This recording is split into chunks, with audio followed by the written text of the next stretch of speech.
있는 모든 분들이 전화문은 튼튼하다고 인정을 하실 거예요. 그러면 전화문을 잡아서 구조 작업을 하는 게 가장 좋다는 거죠. 다만 작업 현장이 여기인데 저기다 잡아서 여기까지 올 수는 없잖아요. 그죠? 그러니까 어떻게 해요? 여기다가 약하지만 이걸 잡고 이 학보를 저 뒤에 연결을 시켜서 어떻게 해요? 우리가 일단 이제 티볼리안 하시게 되면 백타이 하실 텐데 바로 이 지점이 약하지만 저 뒤에 있는 강한 지점과의 연결을 시켜서 이 지점을 어떻게 해요? 네, 하나의 지점으로 쓸 수가 있는 거죠. 그래서 일단 만일에 지금 이 나무를 갖다가 우리가 단일 지점으로 테이프 슬링으로만 갖고 학보를 잡는다. 그러면 세 바퀴 돌려야 되죠, 그죠? 그래서 네, 반지름 잡으시고요. 이거는 그냥 하나의 팁이라고 생각하시면 돼요. 반지름 잡으시고 그러면 어떻게 한 바퀴죠? 그럼 두 바퀴, 세 바퀴죠. 그죠? 그 다음에 매듭하는 부분. 그죠? 그냥 나머지는 이렇게 길잖아요. 그죠? 그 긴 부분은 우리가 그냥 매듭을 해서 그냥 쓰면 돼요. 그러면 이 상태에서 내가 잡고 돌리고 두 바퀴, 세 바퀴. 그 상태에서 우리가 보통 테이프 매듭 하면 끝에서 끝을 하는데 거기서 관점을 좀 바꿔서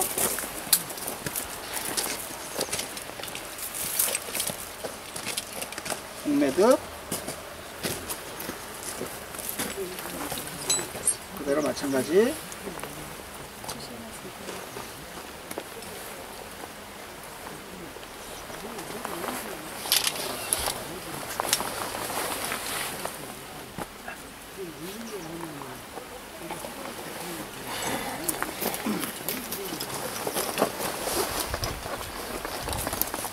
그다음에 마찬가지 확보 지점으로 사용을 하게 되는 거죠. 이렇게 단일 지점으로.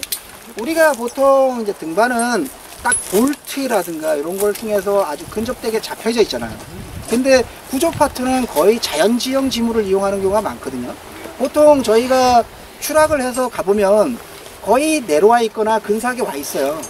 허공에 대롱대롱 매달리는 경우가 아주 드문 경우인데 요렇게 우리는 자연지형 지물을 이용해서 해야 되기 때문에 그런 부분에 좀 더 중점을 두고서 교육을 시켜주시는 게 훨씬 맞을 거라고 생각을 합니다.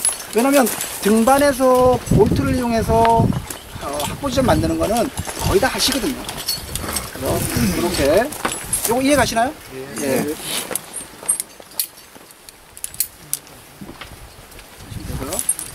그 다음에 이 부분은 우리가 현장에서 뭐 이거를 회수할 수 있으면 회수하지만 만약 회수 못하겠다 그러면 요거 잘라서 요거 가져가셔도 돼요. 그래서 우리 또 쓰거든요. 이게 설악산에서 포인트에 이렇게 매듭이 돼 있는 거는 저희 팀들이 다 해놨다고 생각하시면 돼요. 예. 저희 요번에 겨울에도 등반할 때 전부 다 지점에다가 이런 식으로 해놓고 그냥 던져놓고 왔거든요. 그 다음에 우리가 이퀄라이징을 해야 되는 부분을 제가 좀 말씀드릴게요.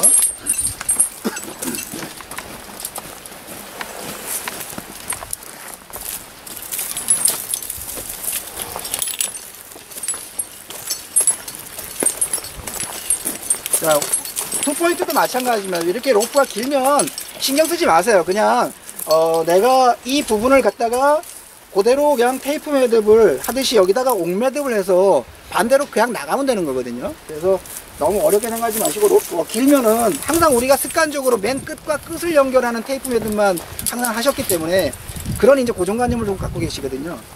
그래서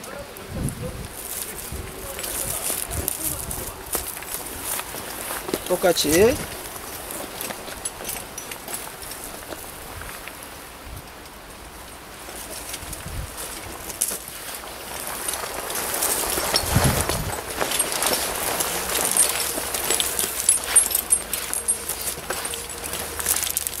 우리가 이 상태가 되죠. 이렇게 그죠? 네. 보통 우리가 요 상태에서 여기에 포인트를 만들기 위해서 이퀄라이징 할 때 이렇게 해도 되죠. 그죠? 네? 네, 이렇게 하셔도 상관없으세요. 이렇게 해도 상관없지만 우리가 어떤 방향성을 갖고 갈 때는 여기다가 매듭을 하는 게 저희들은 기본적으로 쓰는 방식이거든요. 그래서 될 수 있으면 이퀄라이징을 지금 이거 같은 경우는 여기 지금 매듭이 안 되죠. 짧게 했기 때문에. 네. 그럴 때는 어떻게 해요? 그냥 이퀄라이징 해도 되겠죠. 그냥. 네. 그 다음에 조금 짧으니까 좀 더 길게 할게요. 질문은 그냥 바로바로 하세요. 매듭 감소율은 생각 안 하는가요? 예. 거기서 폴라이징 할 때 예. 바로 하는 것하고 매듭을 지금 한번 하신다 했잖아요. 예. 그럼 매듭 감소율을 그러니까 그거를 자 보세요. 지금 이 상태에서 우리가 보통 볼트헤드 할 때는 이게 터져 나가면 어떻게 추락이 이만큼 더 나가죠. 그죠?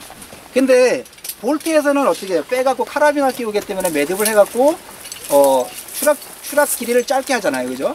근데 우리가 자연지물을 이용했을 때는 이게 터져 나간다 그러면 그대로 충격을 다 받아야 되거든요. 그러니까 우리가 생각을 해야 되는 게 뭐냐면 매듭을 감소해서 나오는 위험 요소를 갖다가 할 것인지 이게 떨어져 나가서 나오는 추락 충격의 위험 요소를 할 건지 선택을 해야 되는 시점인 거죠. 예. 그래서 저희들이 봤을 때는 그냥 매듭을 해서 하는 게 가장 바람직하지 않나 이렇게 보고 있는 거죠. 그래서 그 항상 장단점은 있죠. 매듭을 하면 감소율이 있지만 매듭을 하면 장점이 뭐예요? 추락에 싸워진다. 충격을 흡수해요. 예, 충격을 흡수하는 작용을 합니다. 그래서 매듭이 그 로프가 갖고 있는 강도를 떨어뜨리지만 추락을 했을 때 또 그 매듭이 충격을 흡수하는 역할도 해줘요. 그래서 다 뭐냐면 거기서 어떤 것을 내가 더 중점으로 볼 것이냐가 이제 관건인 거죠. 그래서 방법은 설명을 해줄 때 이렇게 해도 이렇게 되지만 이렇게 했을 경우에는 아까 말씀드린 것처럼 추락을 더 길게 먹어야 된다는 거. 그러면 당연히 만일에 내가 봤을 때 이게 너무 약하고 뭔가 문제가 있을 때 분명히 떨어져 나갈 수 있다고 가능성이 있다 그러면 매듭을 하는 게 훨씬 낫다. 왜냐면 만약에 볼트헤드 한다 그러면 상관이 없죠. 카라비나 껴줘서 우리가 테이프 항상 하듯이 매듭 해갖고 거기다가 꼬르 끼우면 추락 충격이 짧으니까 상관이 없는데 우리가 이런 자연 지물을 갖다 이용해서 할 때는 그렇지가 않다는 거죠. 왜냐면 아예 할 수가 없으니까. 그죠?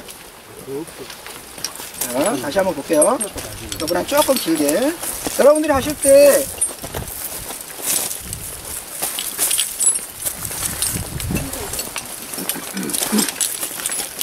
여기서 항상 내가 매듭을 하는 부분과 다시 내가 매듭을 해야 되는 부분, 이 부분이 항상 필요하죠. 그죠? 그 다음에 여기에 이퀄라이징 했을 때 가장 좋은 각도가 몇 도예요? 30도. 60도가 가장 좋죠. 예. 30도는 왜 그래요? 한쪽으로만 계속 하나만 힘을 받을 수가 있어요. 각도가 좁으면 이퀄라이징을 완벽하게 되는데 문제는 뭐냐면 한쪽 방향으로 힘을 계속 받고 있어도 튕겨져서 균등을 안 시킬 수가 있거든요. 그래서 60도가 이제 가장 좋아요. 60% 정도 되니까요. 그 다음에 최대로 넘어가면 안 되는 각도가 몇 도예요? 90도. 네? 90도. 네, 그렇죠. 그래서 90도를 넘어가지 않게끔 해요, 항상. 그래서 그 각도를 어떻게 계산하냐면 제가 말씀드렸죠. 요게 몇 도예요? 90도죠. 90도. 예. 그 다음에 요게 몇 도예요? 30도예요. 30도. 요게 60도예요. 네. 그래서 내가 대중을 할 때 내가 밀고 나가서 대충 이 정도 된다. 왜냐면 그렇게 맞춰도 약간의 늘어남이 있거든요. 네. 그래서 각이 안으로 추워들어요. 그래서 90도에 맞춰도 보통 거의 60도 쪽 안쪽으로 근접하게 올 수가 있어요. 그래서 이 상태에서 내가 매듭하는 거 남겨놓고 마찬가지 여기서 테이프 매듭 지금 좀 짧은데 그냥 끝에 매듭을 할게요. 끝에 하는 매듭을 제가 지금 알려드리려고 해요. 자, 조금 빨리 진행을 할게요.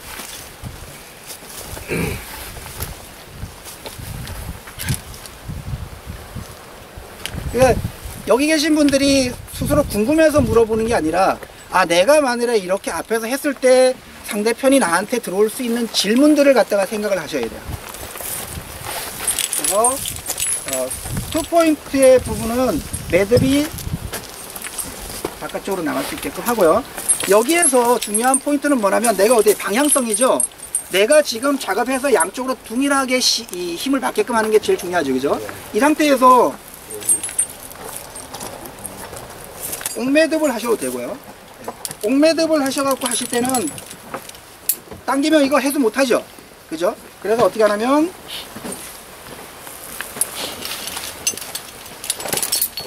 요거는 이제 약속된 부분이에요. 요거는 요 카라비나를 갖다가 요 상태를 만들어서 요렇게 돼 있는 거는 절대 여기다 몰라요. 덜으면 안 된다는 얘기죠. 네, 그래서 요거가 힘을 받는 실질적으로 포인트로 쓰는 부분이고 요거는 나중에 이 테이프 슬링을 해소하기 위해서만 하는 거고요. 그 다음에 팔자 매듭을 해야 되는데 그 다음에는 팔자 매듭을 하게 되면 꼬이죠. 예, 팔자 매듭을 하게 되면 꼬여요. 그래서 굿자. 예, 굿자 매듭을 하죠. 그래서 돌려서 요서 한 바퀴만 더. 그래서 요 상태. 그래서 옥매듭이나 굿자 매듭을 할 건지를 갖다가 판단하셔서 만약 테이프 슬링의 길이를 어떻게 해요? 내가 굿자 매듭을 할 수 있는 정도에 만들어낸다면 굿자 매듭을 하시면 되고, 아 내가 했는데 굿자 매듭이 옥매듭밖에 안 나온다 그러면 옥매듭을 하셔야죠. 그죠? 그 다음에 팔자 매듭까지 나온다 그러면 꼬이더라도 그냥 팔자 매듭을 하셔야 되겠죠. 그죠? 그래서 그 상태. 보통 2포인트, 그 다음에 3포인트까지 나가요. 3포인트는, 3포인트는.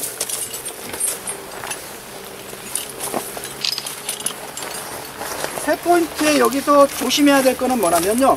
요 매듭 부분이에요. 자, 지금은 볼트가 아니죠. 예. 여러분들 여기다가 내가 추락 충격을 줄이기 위해서 만약에 다 이퀄라이징 했어요. 이렇게.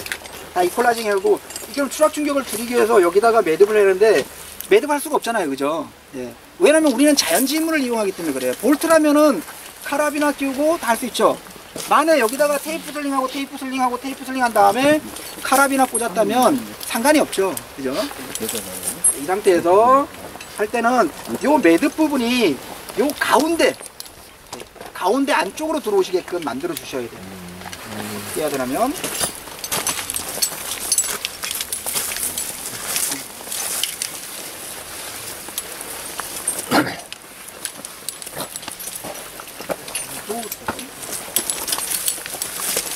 이 가운데 안쪽을 넣는 이유는요, 다른 이유가 없어요. 여러분들께서 직접적으로 특별해서 잡고 내가 매듭을 해보면요. 자, 옥매듭을 그냥 해볼게요.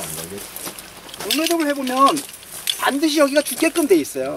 그래서 여기를 잠깐 풀어서 드레싱을 하라는 얘기예요. 그래서 요 가운데에다가 매듭이 오게끔 해요. 지금 이 매듭을 풀어도 어떻게 해요? 양쪽에 걸려있고 여기는 아무런 의미가 없죠. 그죠? 예. 그래서 실질적으로는 지금 3포인트를 잡았지만 얘가 힘을 줘봐야 얘는 지금 허당이거든요. 그러면 결과적으로 우리가 3포인트에 이퀄라이징을 힘을 나누는 의미가 없죠. 그죠? 예. 그래서 그러한 부분 때문에 그러는 거고요. 자, 아까 각이 몇 도가 가장 좋다 그랬죠? 60도. 그 다음에 최대한 몇 도까지 넓히지 말아야 된다? 90도. 그러면 여기 3포인트에서는 과연 어디와 어디 사이의 각을 60도가 가장 좋을까요? 양 사이드. 예, 맨 사이드와 사이드 각이 가장 좋겠죠. 예, 항상 각을 선택할 때는 어떤 로프로 각을 만들든 뭘 만들든 가장 중요한 거는 맨 가의 각이 나오게끔. 그렇게 하셔야 되고요. 지금 여기서 이렇게 보통 3포인트 이상 가는 경우는 거의 없죠. 3포인트 이상 가게 되면 지금 2포인트 만들었죠. 그러면 그거를 다시 연결을 시켜야 돼요. 테이프 슬링으로 막 5개, 6개 한꺼번에 쭉 당겨서 해봐야 아무리 잘하는 사람도 동일하게 힘을 받을 수 있게끔 할 수 있는 방법이 전혀 없으세요. 네. 그래서 어떻게 하냐면 3포인트 이상 가지 않고요. 만일에 테이프 슬링으로 여러 포인트 이렇게 약한 이런 나무들 약하게 잡아야 된다 그러면 2개, 3개 잡고 2개, 3개 잡고 다시 그거를 잡고 또 이쪽에 잡아서 그걸 또 연결시키고 네. 그런 식으로 가는 게 가장 최선의 방법입니다. 그래서 중요한 거는 뭐냐면 내가 갖고 있는 장비에 대한 정확한 사양을 아시는 거예요. 그 다음에 그 장비가 갖고 있는 한계를 아셔야 돼요. 내 장비가 얼마 정도까지의 그 한계치를 갖고 있는지도 여러분들이 아셔야 되고요. 그런 거를 통해서 이제 만들어내야 되는 거예요. 자, 그 다음에 이제 이 테이프 슬링으로 할 수 있는 한계치는 바로 테이프 슬링이 갖고 있는 길이죠. 그죠? 그럼 그 길이를 벗어나는 부분에 있어서는 그럼 어떻게 할 것이냐. 우리가 바위면은 상관이 없지만 바위면에서 예를 들어서 울산 바위를 내려왔어. 울산 바위에서 바위면에서는 내려와갖고 밑에까지 내렸는데 그 다음에 직상으로 아래로 치다 보니까 어떻게 해요? 예, 전부 다 나무, 잣나무밖에 없어요. 왜냐면 바위 근처에는 다 잣나무죠. 예, 그런 것들을 통해서 여러분들이 확보 지점을 만드셔야만 들것 작업을 해서 갈 수가 있는 거예요. 그래서 로프로 포인트를 잡는 방법을 잠깐 설명을 드릴게요. 자, 여기까지는 이해 가시나요? 네. 질문 혹시 있으면 질문하셔야 됩니다. 그러니까 아까도 제가 말씀드렸지만 질문을 여기 계신 분들이 궁금하신 거를 질문하시는 게 아니라 내가 만일에 교육하는 사람이 이런 거를 질문해 오면 어떻게 답변을 해야 될까를 갖다가 한번 해주시면